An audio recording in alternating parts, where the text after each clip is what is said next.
Halo teman-teman, berjumpa kembali dengan saya pada cerita bermakna pengantar tidur. Kali ini saya akan bacakan beberapa cerita ya. Dan tentu saja ceritanya mengandung makna. Cerita pertama ini berjudul Allah Membimbing Kita. Seorang ibu dan putrinya yang berumur 4 tahun sedang siap-siap untuk istirahat malam. Si kecil takut akan kegelapan, dan ibunya yang hanya sendiri bersama putrinya mencemaskan keselamatan mereka. Ketika terlihat ada terang bulan di halaman rumah mereka, anak itu mengamatinya melalui celah jendela. "Mami," tanya si kecil, "apakah bulan itu cahaya Allah?" "Ya," kata ibunya. Dan cahaya Allah selalu bersinar. Lalu pertanyaan berikutnya adalah, apakah Allah akan memadamkan cahayanya kemudian pergi tidur juga? Tidak, anakku, Allah tidak pernah tidur. Lalu dari kepolosan imannya sebagai seorang anak, si kecil mengatakan sesuatu yang mengusir ketakutan ibunya.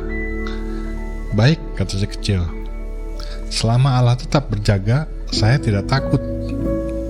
Seperti yang telah dikatakan para penyair dan pemazmur, selama Allah bertakhta di dalam surganya, segala sesuatu di bumi terjamin. Tulisan karya William Barclay. Cerita kedua ini berjudul Kemalangan Besar, berawal dari hal sepele. Karya William Barclay. Beberapa tahun silam, tak satu pun semak berduri ada di seluruh daratan Australia.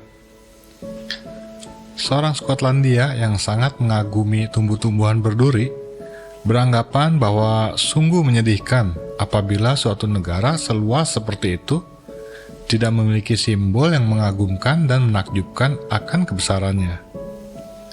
Karena itu, ia mengumpulkan biji-biji semak berduri dan membungkusnya dalam satu bungkusan kecil, kemudian mengirimnya kepada salah seorang temannya di Australia.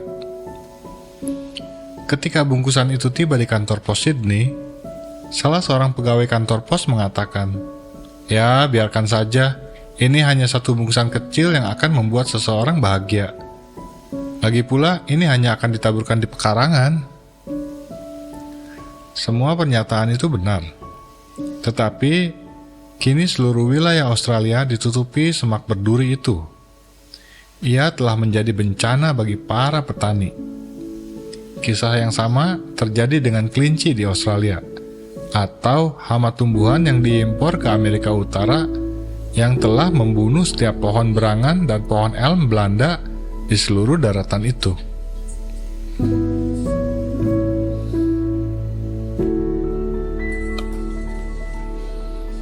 Cerita ketiga ini masih karya William Barclay ya. Judulnya Memberi Kesaksian. Bibi Sophie, seorang pembantu yang bertobat, biasa berkata bahwa ia telah dipanggil untuk membersihkan lantai dan berkhotbah. Kemanapun ia pergi, ia akan bersaksi tentang Kristus Sang Juru Selamat kepada orang-orang lain. Suatu saat, seseorang mengejeknya dengan mengatakan bahwa ia telah melihatnya beberapa waktu lalu berbicara tentang Kristus kepada patung kayu Indian yang berdiri di depan toko cerutu. Sophie menjawab, "Mungkin saya telah melakukan itu, penglihatanku kurang baik. Tetapi berbicara tentang Kristus kepada sebuah patung kayu Indian tidak seburuk menjadi seorang Kristen yang bersikap seperti patung kayu yang tidak pernah bersaksi kepada orang-orang tentang Kristus." Karya William Barclay. Ya, sampai di sini dulu. Itu tadi 3 cerita ya dari buku 1500 cerita bermakna. Buku ini dirancang untuk bahan-bahan pelengkap khotbah ya. Oke, sampai jumpa lagi di lain kesempatan.